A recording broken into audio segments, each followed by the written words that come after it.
Nous sommes des latins.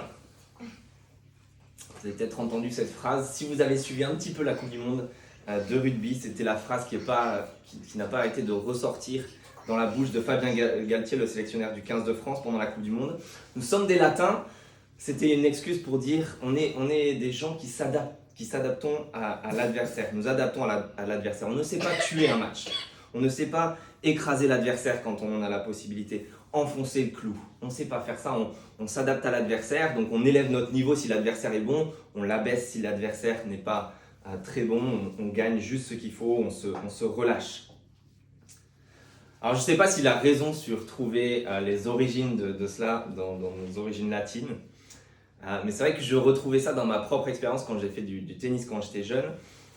J'avais l'impression, ou même aujourd'hui lorsque je fais un petit peu de foot, j'avais l'impression toujours de m'adapter à l'adversaire et de jouer comme lui. Et je me faisais mes propres réflexions pour me dire, mais en fait je ne sais pas être décisif et je m'adapte un petit peu au niveau de celui qui est en face. Alors ça n'est sûrement pas pour le 15 de France, je pense que pour moi c'était un moyen de me faire une raison. C'était un moyen de trouver des excuses pour ne pas me dire que j'étais nul et que je ne savais juste pas gagner de façon décisive. Je ne pense pas que ce soit le cas pour le 15 de France et pour Fabien Galtier. Est-ce qu'il a raison sur son analyse alors que nous sommes des latins et que ça expliquerait le fait de ne pas savoir enfoncer le clou, de ne pas savoir tuer un match? S'il a raison, alors ce que j'aimerais vous dire, c'est que Dieu n'est pas latin. S'il a raison sur son analyse, Dieu n'est pas latin. Pourquoi? Ce qu'on va voir ce matin, et avec ces deux textes qu'on a vus, c'est que ce Dieu, notre Dieu, est un Dieu qui enfonce le clou. Et c'est un Dieu, on va voir dans une deuxième partie pour lancer toute la fin du livre, qui mène une contre-attaque. Un Dieu qui sait enfoncer le clou et qui mène une contre-attaque. Pourquoi? Vous avez vu, on est dans ce contexte. La dernière fois, on était au cœur du livre, d'accord? On est dans cet endroit où tout le livre d'Esther est en train de subir un grand retournement, un grand renversement. On a vu le point de bascule de tout le livre. Et maintenant, on arrive en quelque sorte dans la deuxième mi-temps. On avait vu, si vous voulez, vous regardez ça au verset 2 là, de notre premier texte, verset 2 du chapitre 7, ce second jour de nouveau. C'est le second jour, c'est la seconde mi-temps. On avait vu une stratégie mise en place par Esther dans une première invitation avec le roi, un premier banquet où elle le invitait à un deuxième. Ça, c'était un peu la première mi-temps en quelque sorte. Il y avait une stratégie qui était là. La dernière fois, on a vu ce qui se passe pendant une nuit, qui est le point de bascule, la nuit où le roi ne dort pas. En quelque sorte, c'était le retournement qui se passe pendant la mi-temps, si on devait comparer ça à un match. Et maintenant, on entame la seconde période, la seconde mi-temps, le second jour et le second banquet d'Esther, verset 2. Ce second jour, second banquet d'Esther et la seconde proposition du roi pendant qu'on buvait le vin. Quel est l'objet de ta demande? Il te sera accordé. Que désires-tu? Même si tu réclames la moitié du royaume, tu l'obtiendras. C'est la troisième proposition en quelque sorte, mais c'est texto mot pour mot le même que la même fois que la précédente lors du premier banquet. Donc deuxième mi-temps, deuxième jour, deuxième banquet, deuxième proposition du roi. On y est, on arrive dans cette seconde mi-temps. Qu'est-ce qui va se passer? D'accord? Qu'est-ce que va faire Esther? Que va faire Esther? Que vont faire Esther et Mardochée? Et bien Esther reprend là où elle s'était arrêtée. Si vous avez remarqué dans le texte, on trouve un petit peu les mêmes choses qu'on avait vues dans sa sagesse et sa stratégie où elle soignait la forme. Elle est là pour une demande légitime, elle veut le salut de son peuple qui est sous menace de mort de manière injuste et complètement cruelle. Mais elle y met les formes et elle continue dans cette même stratégie. Vous avez vu là dans nos versets 3 à 4, 3 et 4, « Si j'ai trouvé grâce à tes yeux, si tu le juges bon, accorde-moi la vie sauve. Voilà ma demande et sauve mon peuple, voilà mon désir. En effet, nous avons été vendus, mon peuple et moi, pour être exterminés, massacrés, supprimés. Si encore nous avions été vendus pour devenir des esclaves et des servantes, j'aurais gardé le silence. Mais l'adversaire ne saurait compenser le préjudice ainsi causé au roi. » Vous avez vu cette sagesse d'Esther, elle reprend là où elle l'avait laissé, elle mène la même stratégie. Elle est en train d'avoir une formulation pleine de respect envers le roi. Vous avez vu, si tu le juges bon, si j'ai trouvé grâce à tes yeux. Et puis elle se place dans une situation personnelle, d'attaque personnelle. Elle n'est pas en train d'abord de présenter la menace de mort pour son peuple, elle est en train de présenter la menace de mort qui pèse sur elle étant juive. Parce que le roi là, elle est en bonne faveur, elle est dans les petits papiers du roi, elle le sait, elle lui présente le fait que sa vie à elle est en menace de mort. C'est une atteinte personnelle devant le roi et ça va toucher le cœur du roi. Et puis, elle ne le sait pas forcément, mais le roi, dans la nuit, a eu ce souvenir de 4 ans auparavant où il y avait un complot contre la couronne royale. Et là, il est en train de lui annoncer un complot, une volonté de tuer qui? La reine. Il y a encore un complot qui pèse sur le couple royal. C'était dans l'esprit du roi. Esther appuie là. Et cela va fonctionner pour le roi, dans la providence de Dieu, parce qu'elle ne le sait pas. Et puis, qu'est-ce qu'elle demande? Sa demande, c'est quoi? C'est si j'ai trouvé grâce. Toute cette stratégie avec 2 banquiers, etc., en soignant la forme, pour le roi, c'est quoi? C'est juste sauve-moi la vie. En fait, ma demande, c'est rien de plus que ça. Tu me proposes la moitié de ton royaume, juste la vie sauve. Pas plus. Vous avez vu comment elle en rajoute une couche? Si encore on avait été vendus, mon peuple et moi, pour être des esclaves et servantes, aucun souci. J'aurais pu m'en contenter. Mais là, c'est la vie qui est en jeu. Et en plus, elle se présente, elle, comme une victime, et son peuple aussi, mais elle présente le préjudice et le roi comme une victime. Vous avez vu, si l'adversaire ne saurait compenser le préjudice causé ainsi au roi. Sa vie à elle en danger, c'est au roi que ça va porter tort. D'accord? Il y a un complot contre le roi, contre le couple royal. Elle mène son petit bateau pour présenter sa requête au roi. Elle se présente en victime, et son peuple aussi, et le roi également en fait. Mais elle laisse le contrôle au roi. Elle lui dit, c'est toi le juge. Moi je suis la victime, juste je te réclame la vie sauve pour mon peuple aussi. Et c'est un préjudice pour toi, c'est toi le juge. Et elle prépare le terrain doucement pour pouvoir aller plus loin dans sa requête. Pourquoi? Si vous avez suivi jusqu'à maintenant, c'était un complot d'Aman pour exterminer tout ce peuple juif, mais Aman avait passé un accord avec le roi, qui s'était serré la main en quelque sorte, et le roi est pourtant complice. Mais elle prépare le terrain doucement pour ne pas mettre le roi dans cette position-là. Elle ne porte pas d'accusation contre le roi, elle est en train de vouloir porter l'accusation que contre Aman, qui a monté tout ce plan-là d'extermination. Elle a attendu qu'Aman soit redescendu dans l'estime du roi. Ça, c'était peut-être sa stratégie, mais surtout dans la providence de Dieu, c'est ce qui s'est passé. Elle reprend aussi, si on regarde là dans ce qu'elle dit, massacrer, exterminer, massacrer, supprimer, c'est les termes qu'il y a dans l'édit, dans le décret que Aman a passé pour tuer tout ce peuple juif. Elle prépare juste le terrain, mais en douceur. Mais elle présente ça juste comme une attaque personnelle où ça va coûter au roi aussi. Elle a réussi à emmener le roi en fait dans son camp contre Aman. L'ennemi, l'adversaire, c'est Aman, c'est pas toi, au roi. Elle l'amène dans son camp. Regardez, parce que ça on le voit avec le verset 5 et 6. Vous avez vu, elle fait toute sa requête et ça marche. Le roi, prenant la parole, le roi Assuérus demande à la reine Esther, mais qui est-il? Où est-il celui qui a projeté d'agir? Dis-moi, c'est qui? C'est qui cet adversaire? Et on lui fait la peau. Le roi a changé de camp et la dégringolade d'Aman continue. Vous vous souvenez, sa chute avait commencé et ça continue. Il y avait eu des événements inattendus pour lui dans la matinée. Il s'était présenté devant le roi, il avait été humilié au petit matin même. Le temps s'était accéléré. La dernière fois, on a fini où il était emmené au banquet d'Esther pour lequel il se réjouissait comme un prisonnier. Où on l'a emmené. Il peut pas échapper en quelque sorte à ce plan là maintenant et à sa chute. Il est en train de dégringoler et il va tomber en chute libre. Je pense que dans ce livre d'Esther, c'est juste un avertissement pour quiconque voudrait se placer dans la même situation d'être un adversaire, un ennemi de Dieu, ou le reste, un jour. Toutes les choses peuvent bien se passer, mais un jour, la chute peut être terrible, inattendue et extrêmement rapide. Tout le livre d'Esther nous apprend que Dieu a un plan de salut, un retournement de salut, une extrêmement bonne nouvelle qui est magnifique pour son peuple, pour nous, pour tous ceux qui le souhaitent. Mais si on s'entête dans une révolte contre ce Dieu, si délibérément on se dresse contre lui et nous faisons son adversaire, une chute terrible nous attend un jour. C'est solennel, il y a un jugement qui attend ces adversaires-là. Alors la chute continue, regardez avec moi. Pourquoi? Vous avez vu verset 8, regardez le verset 8 avec moi.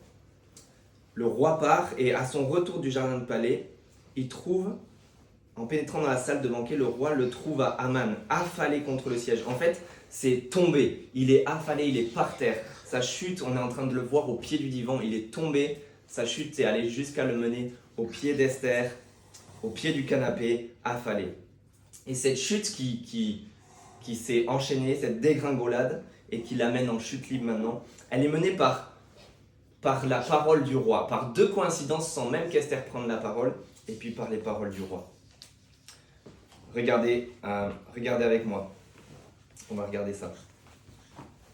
Deux coïncidences, verset 8, le roi part pour se calmer dans le jardin, il revient, verset 8, et il trouve Aman qui est affalé là au pied du canapé, qui est par terre, et il croit qu'il est en train de vouloir faire violence à la reine. Alors nos traductions disent de violer la reine, mais en fait c'est plutôt de faire violence. Ça pourrait être un viol, mais dans le contexte c'est plus probable que le roi se dit il veut tuer Esther. En fait ce Aman est vraiment en train de mener un complot, et là pour pas qu'elle en dise plus, il va carrément la tuer.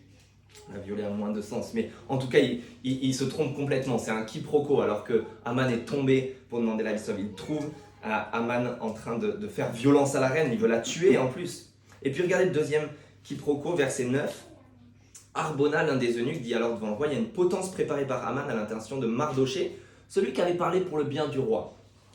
Nous on sait que Aman a préparé cette potence à l'avance, mais le roi ne le sait pas, et le roi vient de demander à Aman d'élever Mardoché. Et maintenant, Aman a préparé une potence pour y crucifier, y empaler Mardoché. L'hypothèse d'un complot contre le couple royal se confirme. Le roi a élevé Mardoché et a dit à Aman de le faire, et Aman prépare une potence pour tuer ce Mardoché. Oh là là, ça sent mauvais pour le roi. Deux quiproquos, on sait que c'est pas exactement ce qui se passe, mais qui font peut-être dire au roi qu'il y a un complot contre la couronne, effectivement. Et cette chute est précipitée alors par la parole du roi. Vous avez vu comment ça se passe? Verset 7, Aman sait que sa perte est décidée dans l'esprit du roi. Pour l'instant, c'est que dans l'esprit du roi. Verset 8, simplement une parole sort de la bouche du roi qui dit que Aman veut faire violence à la reine. Et puis verset 8, alors qu'est-ce qu'on fait? Son sort est scellé, on recouvre le visage d'Aman. Et puis verset 9, cette parole qui déclare la sentence. Le roi ordonna, pendez-y donc Aman. Simplement, la perte est décidée dans l'esprit du roi, une parole sort de sa bouche, le sort d'Aman est scellé, on lui recouvre la tête, et la sentence est prononcée. Il y a une dégringolade qui se passe en un rien de temps, d'accord? Et on va de bien plus loin. Cette parole dans la bouche du roi, elle est le pendant même de celle de Mardoché. Vous avez vu verset 9, il y avait Mardoché qui avait parlé pour le bien du roi. Mardoché, lui, il a parlé pour le bien du roi, et le roi parle maintenant pour l'anéantissement de l'ennemi, de l'adversaire, pour le bien de Mardoché, d'Esther et du peuple. On voit cette parole qui est en train de provoquer et de pousser la chute d'Aman. Cette chute, elle est visible aussi, cette dégringolade et cette chute libre, par le couvre-chef d'Aman. Si vous vous souvenez, chapitre 6, verset 12, la dernière fois, quand Aman rentre chez lui après avoir amené Mardoché sur le cheval, etc., il se couvre la tête en signe de deuil et il rentre chez lui. Ses proches lui disent même si tu as entamé ta déchéance. Il se couvre lui-même la tête en signe de mort, et là, quelqu'un d'autre, en signe de deuil, et là, quelqu'un d'autre lui couvre la tête parce que son sort est scellé. Résultat de cette chute, tout le résultat de cette grande chute libre, c'est quoi? Verset 10, la colère. Donc ainsi on pendit Aman à la potence qu'il avait préparée pour Mardoché, et la colère du roi s'apaise, est apaisée.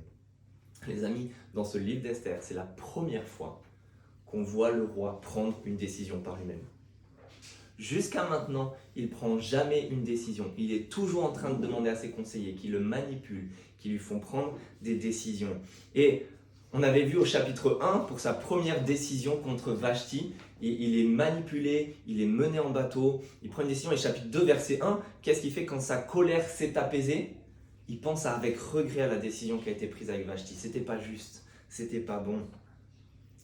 Sa colère s'est apaisée, mais c'est avec des regrets qu'il a. Et maintenant, première fois que le roi prend une décision, même s'il n'a rien compris à la situation, même s'il y a des quiproquos, une colère qui est apaisée de façon juste et de façon bonne, cette fois-ci sans regret. Pourquoi? Parce qu'il y a l'élimination de l'adversaire, de l'auteur du mal qui s'est entêté. Je pense que c'est assez terrible de voir un jugement et une élimination comme ça, mais ça répond à quelque chose qui nous habite tous. Il y a du bien dans le jugement définitif du mal et de ses auteurs. C'est ce que nous réclamons souvent avec le fait que la justice soit faite. Il y a du bien dans la fin d'Hitler ou de Ben Laden ou de personnes comme ça. Il y aura du bien dans le jugement, même si ça nous semble parfois étonnant. Il y aura un bien fou et fondamentalement qui peut nous faire du bien dans le jugement de Dieu à la fin. Et on voit ce Dieu, on voit cette chute qui est précipitée, on voit le jugement et la fin du mal, de l'auteur du mal, en quelque sorte la tête Haman du mal est enlevée, est écrasée. Et puis on voit ce Dieu qui enfonce le clou. Comment? Regardez, avec encore une fois on voit le grand renversement, le grand échange. Vous vous souvenez donc la dernière fois, il y a eu un grand échange très ironique au centre de tout ce livre, avec cette histoire de cheval. D'accord? Haman présente toutes ses envies d'être sur le cheval du roi, avec la couronne royale, etc. Et Mardoché, il veut l'élever sur une potence. Il y a eu un grand échange. C'est Mardoché qui se retrouve sur le cheval, c'est Haman qui est au pied du cheval. Et bien, on continue avec ce grand échange en quelque sorte, mais on en rajoute une couche et on monte même un cran plus haut. Versets 9 et 10, la potence est préparée pour Mardoché qui avait fait le bien, et c'est Haman qui y est pendu. Et regardez même le début du chapitre 8. Ça c'est à la fin de notre premier texte. Le jour même, le roi Assuérus donne la propriété d'Haman, l'adversaire des Juifs, à la reine Esther, et Mardoché se présente devant lui. Le roi retire son anneau, verset 2. Celui qu'il avait repris à Haman le donne à Mardoché. De son côté, Esther le désigne responsable de la propriété d'Haman. Vous avez vu, il y a encore un échange. La potence était préparée pour Mardoché, c'est Haman qui est pendu. Et tous les biens, tout l'honneur, toute la gloire qu'avait eu Haman en étant élevé jusqu'ici par le roi à la plus haute place du royaume est maintenant donné à Mardoché. On échange de place pour la deuxième fois après l'épisode du cheval. C'est l'épisode de la potence et de la bague en quelque sorte. On va plus loin, on va plus haut dans ce grand renversement, dans ce grand échange. Et il y a une mise en évidence un peu ostentatoire de cet échange d'ailleurs. Vous avez vu la potence, elle était préparée, elle faisait 25 mètres de haut. C'est la tour Eiffel à Paris. C'est la flèche de la basilique Saint-Michel ici qu'on voit de loin. Il y a cette potence qui était là pour être à la vue de tous. Et ce grand échange est maintenant visible. Tout le monde le voit. C'est pas Mardoché qui est pendu, c'est Haman. Il y a un échange qui est visible aux yeux de tout le monde. Et c'est la même chose qui se passe avec l'élévation de Jésus-Christ sur la croix. On a commencé à en parler l'autre fois. Mais il y a une élévation sur un bois qu'on doit voir, qui doit être visible aux yeux de tous. Écoutez comment en parle l'apôtre Paul quand il parle de cet épisode de la croix et quand il parle à des chrétiens, il leur dit, Colossiens 2, versets 13 à 15, il dit « Vous qui étiez morts en raison de vos fautes et l'incirconcision de votre corps, il vous a rendu à la vie avec lui, Christ. Il nous a pardonné toutes nos fautes. Il a effacé l'acte rédigé contre nous qui nous condamnait par ses prescriptions et il l'a annulé en faisant quoi? En le clouant à la croix. En se clouant lui-même en quelque sorte. Il a cloué cet acte qui nous condamnait. Il a ainsi dépouillé les dominations et les autorités, les a données publiquement en spectacle en triomphant d'elles par la croix. Ouais, cette croix-là, aux yeux de tous, c'est un spectacle où on doit voir la plus grande victoire de Dieu. Il est en train, en son corps, même en se placardant lui-même, en se crucifiant, il est en train de mettre devant nos yeux la défaite de nos plus grands adversaires, de notre péché, de notre ennemi ultime, derrière Haman, du mal, de celui qui mène le mal dans ce monde, et de notre jugement. Il les placarde là, en disant ça c'est sa victoire. Et puis, en parlant aussi à d'autres chrétiens dans notre épître Galates 3, il nous dit que Christ nous a rachetés de la malédiction de la loi en devenant malédiction pour nous, puisqu'il est écrit, et ça c'est une parole du Deutéronome, du tout début de la Bible, tout homme pendu au bois est maudit, comme Haman ici. Sauf que là c'est Jésus-Christ. C'est ainsi qu'en Jésus-Christ, la bénédiction d'Abraham touche aussi les non-juifs, pour que nous recevions par la foi l'Esprit qui a été promis. Vous avez vu, Christ nous rachète la malédiction qu'on méritait, d'être pendu sur un bois, d'être jugé par Dieu, parce que c'est lui qui le prend à notre place. Il prend la malédiction à notre place, devant nos yeux, pour nous offrir la bénédiction que lui pouvait donner. Il a été fait malédiction pour que nous, on soit fait bénédiction, pour nous faire profiter de la bénédiction. Il est fait ennemi pour que nous, on puisse être fait amis. Il porte le jugement, il nous donne la justice et la faveur. Il prend notre péché, il nous donne sa perfection. Ça, c'est le grand renversement au centre du livre d'Esther. Mais c'est le grand renversement au centre de toute la Bible et de tout ce projet de Dieu, de faire un salut, une victoire, en la rendant bien visible sur une croix pour que nous puissions la voir, pour qu'on voit cette réconciliation que Dieu a effectuée lui-même, qu'il a portée dans son corps lui-même, qu'il a accompli en jugeant l'ennemi en lui-même, en Jésus-Christ. Et nous avons besoin de quoi? On a juste besoin de le voir, d'ouvrir les yeux et de voir cela. Je me souviens en primaire, il y avait un élève, on était vraiment jeune, et il y avait un élève qui était vraiment perturbé, ou qui perturbait toute la classe. En fait, à tel point qu'il se faisait souvent sortir de classe, mais c'était le directeur qui devait venir le chercher. On était en CE1, CE2, et je me souviens, j'ai encore les images où le directeur était obligé de le traîner de force et de reculer la tête parce que cet élève, qui était plus grand que nous et plus âgé, etc., qui avait redoublé plusieurs fois, essayait de mettre des coups au directeur. Il se battait, et le directeur essayait juste de les éviter, de le calmer, de le sortir de classe, etc. Et souvent, il menaçait d'autres personnes, et c'était très impressionnant. Il était plus grand, il était très impressionnant. Je ne sais pourquoi, une fois, c'est à moi qui s'en est pris.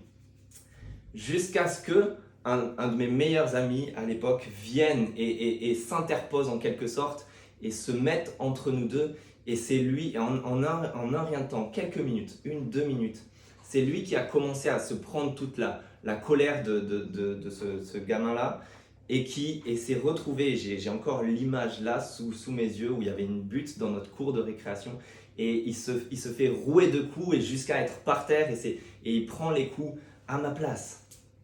Et là je me suis dit, waouh, ça c'est un ami incroyable. Jusqu'à ce que voilà, je ne suis pas enfui, on s'en est chargé, etc. Mais c'était cette image dans ma tête de voir quelqu'un qui en 2 secondes a pris les coups à ma place. Et en quelque sorte, c'est ce que Dieu fait avec la croix de Jésus-Christ. Il étale devant nos yeux à tous que lui prend les coups à notre place, qu'on aurait mérité. Il prend le jugement, il nous remplace, il effectue ce grand remplacement en allant à notre place, en tuant l'ennemi, mais en lui-même, en prenant les coups à notre place pour nous donner sa justice. Ça, c'est ce que l'on doit voir dans ce livre d'Esther, c'est ce qu'on doit voir en Jésus-Christ. Alors, c'est pas fini, et là, je vais juste nous lancer sur la fin du livre, et Will développera ça plus quand on conclura le livre, mais c'est pas fini, parce qu'on a un Dieu qui enfonce le clou en lui-même sur cette croix, mais on a aussi un Dieu qui mène une contre-attaque, en quelque sorte. On a vu au centre du livre ce match dans le match, mais il y a le salut de tout un peuple qui doit encore venir. Vous savez, et c'est ce qu'on voit dans toute cette fin du livre, les conséquences de cette victoire du match dans le match, cette victoire au centre du livre pour tout le peuple. Donc là, vous pouvez prendre le deuxième texte, et en fait, au chapitre 8, verset 3, il y a plusieurs semaines qui se sont écoulées, et on continue de voir cette structure en miroir dans tout le livre d'Esther. D'accord ? On avait vu 2 discours de la femme d'Aman, Zeresh, à Aman autour du cœur du livre. On a vu 2 banquets d'Esther où elle a invité le roi et Aman. 2 propositions du roi d'ailleurs et 2 stratégies menées par Esther. Puis il y a 2 moments où Esther s'approche et le roi lui tend le sceptre d'or pour lui sauver la vie. Et c'est là au début de ce chapitre 8, cette deuxième fois. Il y a 2 décrets au chapitre 3, celui qui menace l'extermination de tout un peuple, et le décret qu'on voit maintenant au chapitre 8 qui y répond. Et puis la suite qu'on verra plus tard. Et on est donc dans ce renversement encore qui se répond à chaque fois. Et ce qu'on voit, c'est une contre-attaque. Esther et Mardochée réfléchissent sur ce qu'ils peuvent faire. Et au verset 3, c'est sûrement ce qu'ils entreprennent maintenant. De nouveau, Esther se présente devant le roi. Encore, ils ont réfléchi comment on va sauver tout ce peuple. Et de nouveau, ils le font de manière très sage. On ne va pas s'arrêter dessus, mais vous avez vu, elle se jette aux pieds dans les versets 3 à 6. Elle se jette aux pieds comme on le ferait envers un souverain, limite un dieu. Elle pleure devant lui. Elle montre à quel point la situation est désespérée et c'est une détresse incroyable. 4 fois, elle dit si tu le juges bon, si tu consens, etc. C'est Esther plutôt que Mardochée qui va se présenter au roi. Elle est bien connue du roi, etc., etc. Mais son plaidoyer concerne, vous avez vu versets 3 à 6, si on regarde un tout petit peu en détail, son plaidoyer concerne une attaque contre un peuple, une extermination qui a été projetée. Vous avez vu le projet d'Aman contre les Juifs, la disparition des Juifs. Est-ce que je suis au bon endroit? Oui. La disparition des Juifs, faire disparaître les Juifs, le malheur qui frappe mon peuple, la disparition de ma famille. Vous avez vu, c'est un projet, il y a une attaque contre tout un peuple ici. Et ce qu'on voit ici, en quelque sorte, on pourrait dire, c'est que quand on attaque l'Empire contre-attaque. Voilà, ça c'est pour les fans de Star Wars. Mais c'est ce qu'on observe dans ce chapitre 8 et ce que je voudrais juste faire passer avec ce décret-là que Mardochée et Esther vont rédiger, c'est qu'on assiste juste à une contre-attaque. Mais une contre-attaque très juste et très bonne. C'est la suggestion d'Esther, en fait, au roi, au verset 5. Elle demande au roi qu'on écrive pour révoquer les lettres conçues par Aman, qui décrétait la mort de tout un peuple. Révoquer les lettres n'était pas possible parce que le souverain avait apposé de son sceau les lettres sous l'Empire perse, là, ne pouvaient pas être révoquées. Mais elle sous-entend quand même une idée de lettres qui viennent contrer celles qui ont été écrites avant. Et le sous-entendu du roi, au verset 7 et 8, elle lui a glissé l'idée, maintenant, le verset 7 et 8, le roi lui-même se dit, ben oui, menons cette contre-attaque en quelque sorte. Il relève tout ce qu'il a fait et pour montrer qu'il a changé de camp. J'ai donné la propriété d'Aman à Esther, lui-même il a été pendu à une potence. Écrivez donc ce que vous voulez. Vous avez vu, à chaque fois, le roi montre qu'il y a quelque chose qui contre ce qui a été fait avant. La propriété a été donnée à Mardochée au lieu d'Aman. C'est Aman qui a été mis sur la potence au lieu de Mardochée. Écrivez donc des lettres. Il y a un décret qui a été écrit, écrivez donc des lettres et contrez-le en quelque sorte. Le roi dit, tout le peuple est au courant maintenant que j'ai retourné ma veste. Je suis passé dans l'autre camp et il leur donne carte blanche. On ne peut pas révoquer de lettres, mais écrivez. Et c'est ce que vont faire Esther et Mardochée au verset 9. On écrit un décret en tout point conforme aux ordres de Mardochée, mais en quelque sorte, quand on regarde les détails, c'est en tout point ce qu'il y avait au chapitre 3, qui était décrété par Aman pour tuer, pour exterminer, pour massacrer tout un peuple. Et ici, on vient juste contrer cela.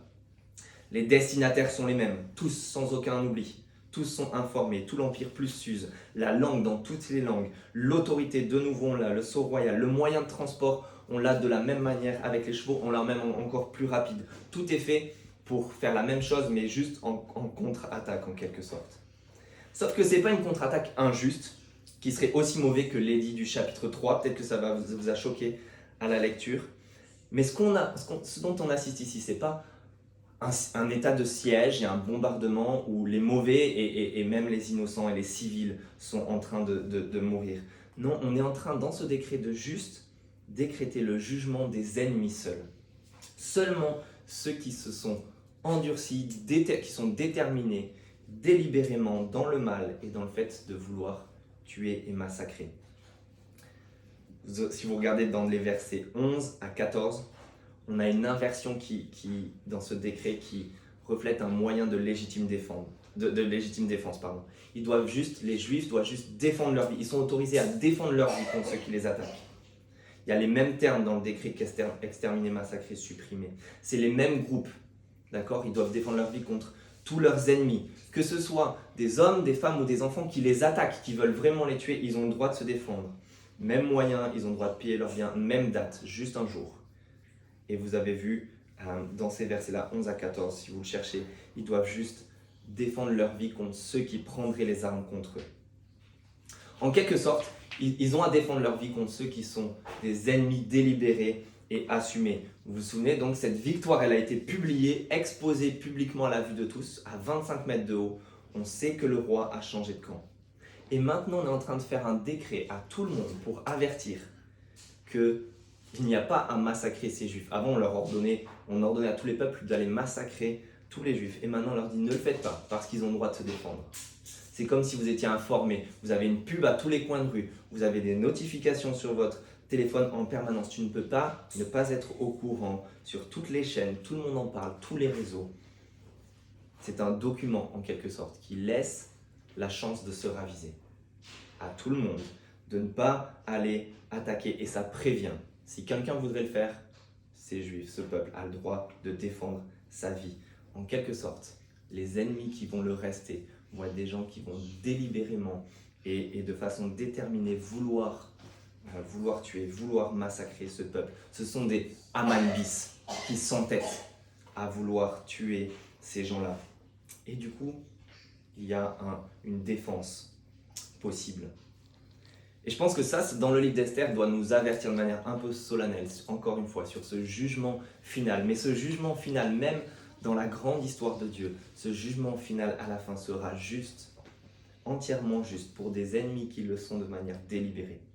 Des Aman-bis en quelque sorte. Ceux que nous sommes tous naturellement, ces ennemis, si nous le restons de manière délibérée, si nous nous faisons les adversaires encore de ce Christ qui a été exposé à la vue de tous pour nous sauver la vie, si nous restons ennemis alors qu'il a été exposé à la vue sur la croix, à la vue de tous, que maintenant nous pouvons être au courant par le moyen de la Bible, que ce plan de salut de Dieu s'est répandu et a été connu de tous les peuples.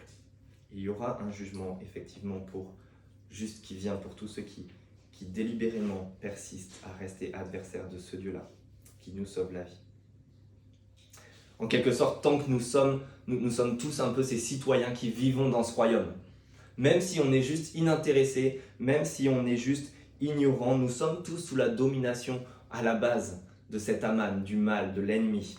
Nous sommes tous sous cette domination-là. Mais il y a un grand renversement, Dieu qui effectue sa victoire, et nous pouvons passer dans l'autre camp, nous aussi. Parce que regardez, à la toute fin du texte, l'inversion des effets, verset 15 et la fin là, vous avez vu, Mardoché sort de chez le roi porteur d'un vêtement royal bleu et blanc, d'une grande couronne en or, d'un manteau de fin lin et en pourpre, au milieu des cris de joie. Mardoché, vous vous souvenez, il était habillé d'un sac. Vous vous souvenez de ça? Il portait le deuil et maintenant il est habillé de vêtements royaux, sous une dignité incroyable. Verset 16, les Juifs sont rayonnants de joie, remplis d'allégresse, comblés de marques d'honneur. Les Juifs, dans le même chapitre, étaient dans le deuil, les lamentations, la tristesse. Le jeune ici sont dans la joie, l'allégresse et l'honneur. Mais ce n'est pas seulement ce peuple. Si vous vous souvenez, fin du chapitre 3, Aman et le roi faisaient la fête, tandis qu'on apprenait que toute la ville de Suse était dans la consternation. Sûrement parce que ce n'était pas que les Juifs, c'était tous les autres se rendaient compte de l'injustice, de ce que c'était. Toute la ville de Suse était dans la consternation pour ce décret, ce mal qui régnait là. Et maintenant, ce n'est pas seulement les Juifs, c'est tous les peuples aussi qui font la fête en avance et tous s'y joignent. Vous avez vu dans chaque province, chaque ville, partout arrivait le message du roi qui avait valeur de loi. Les Juifs s'adonnaient à la joie, à l'allégresse avec banquets et fêtes. Et puis, c'était fin du verset 15, au milieu des cris de joie et d'allégresse de la ville de Suse. La ville de Suse était dans la consternation, maintenant elle est dans la joie, l'allégresse. Tous se joignent à ce peuple, se disent mais ce salut est bon.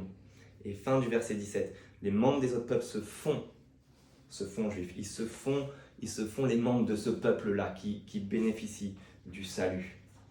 Et ça, c'est ce qu'on va voir, cette réjouissance qui est possible, cette fête qui est possible, parce que c'est ouvert à tout le monde. Et on le verra avec Will un peu plus à la fin. Mais toute la ville se réjouit, tout le peuple se réjouit, tout en craignant, en quelque sorte, si vous avez vu à la fin. Pas deux émotions contraires, mais ça reflète ce qu'on peut avoir vis-à-vis de Dieu.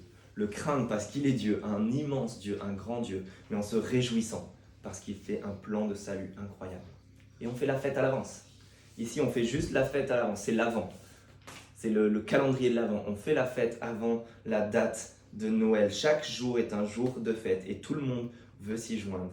Les amis, juste en conclusion, ce qu'on est en train de voir ici, c'est qu'on est en train de voir en petite maquette, l'annonce d'une nouvelle ère. Dans le livre d'Esther et pour ses lecteurs, les premiers lecteurs, c'était l'annonce d'une nouvelle ère en petite maquette. Parce que le livre d'Esther, si vous regardez la fin de vos livrets, il est quasi à la fin de tout le canon juif de l'Ancien Testament. Et c'est l'accomplissement ici qui se passe en tout petit de toutes les immenses promesses que Dieu a faites à Abraham et sa famille. On est en terre païenne, pas besoin d'être en terre sainte, on est en terre païenne, dans l'Empire perse. Et c'est tous les peuples, pas seulement les Juifs, qui sont en train de bénéficier du salut de Dieu, qui passent par cette famille, certes, mais tous les peuples maintenant se joignent et sont au bénéfice de cet accomplissement de la promesse à Abraham, d'être une bénédiction pour tous les peuples, pour que Dieu sauve des gens de tous les peuples. En petite maquette, on a ces grandes promesses de Dieu qui se réalisent maintenant et dont nous sommes au bénéfice. C'est son salut qui se fait par un serviteur en particulier, un Dieu qui enfonce le clou de sa victoire de façon ostentatoire, crucifié à 25 mètres de haut ici, pour nous, crucifié sur une croix que l'on voit, qui signe sa victoire, un Dieu qui signe sa victoire de son propre sang, qui enfonce le clou dans sa propre main, devenu visible, pour nous sauver. Cette victoire, elle a été connue de tous. On peut voir cette croix, en prendre connaissance. Cette nouvelle s'est répandue dans le monde entier. Le décret, en quelque sorte, s'est répandu partout. C'est proposé là. Et le salut maintenant, il est pour tous les peuples. Il est pour n'importe qui que l'on soit, quelles que soient nos origines, quel que soit notre passé. Ce salut est là. Il y a juste à se faire membre de ce peuple. Il y a juste à se faire membre de ce Dieu-là, à se faire croyant de ce Jésus-Christ-là, qui accomplit le salut pour nous, servi sur un plateau. Et tout ça par un échange grandiose. Le juste, l'innocent, le Fils qui est fait péché, qui est fait coupable, qui est fait ennemi, qui est fait adversaire, pour que les pécheurs, nous, les ennemis, les adversaires, soyons faits amis, aimés, membres de son peuple.